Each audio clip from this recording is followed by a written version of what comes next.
ഇന്ത്യയിലെ ക്രൈസ്തവരെ സംബന്ധിച്ചിടത്തോളം വളരെ വേദനാജനകമായ ദിവസങ്ങളാണ് ഈ കഴിഞ്ഞ ദിവസങ്ങൾ.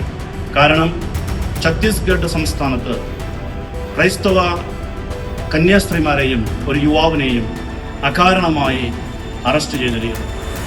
വളരെ പരിതാപകരമായ കാര്യം, പോലീസ് സേനയെ നോക്കുകുത്തികളാക്കി ഒരു പറ്റം ആൾക്കാർ അവരെ പരസ്യമായി വിചാരണ ചെയ്തു എന്നതാണ്.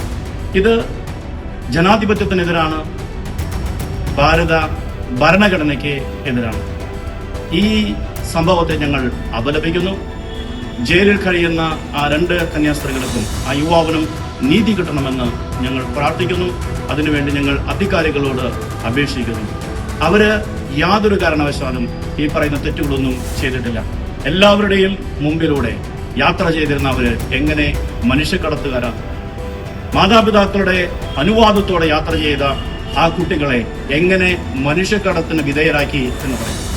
ദരിദ്ര യുവതികൾക്ക് ജോലി നൽകുവാനായി അവർ ചെയ്ത ആ നല്ല പ്രയത്നത്തെ ഈ രീതിയിൽ ദുർവ്യാഖ്യാനിക്കുന്നത് ദുരുദ്ദേശപൂർവമാണ് എന്ന് ഞങ്ങൾ വിശ്വസിക്കുന്നു. ഈ സംഭവത്തെ അപലപിക്കുകയും ഈ സംഭവത്തിൽ ഇരകളായി തീർന്ന സിസ്റ്റേഴ്സിനും ആ യുവാവിനും നീതി കിട്ടണമെന്ന് ഞങ്ങൾ അപേക്ഷിക്കുകയും ചെയ്യുന്നു. ഇന്ത്യയുടെ ഭരണഘടനയിലും നീതിന്യായ വ്യവസ്ഥയിലും വിശ്വാസം അർപ്പിച്ചുകൊണ്ട് ഞങ്ങൾ മുന്നോട്ട് പോകും.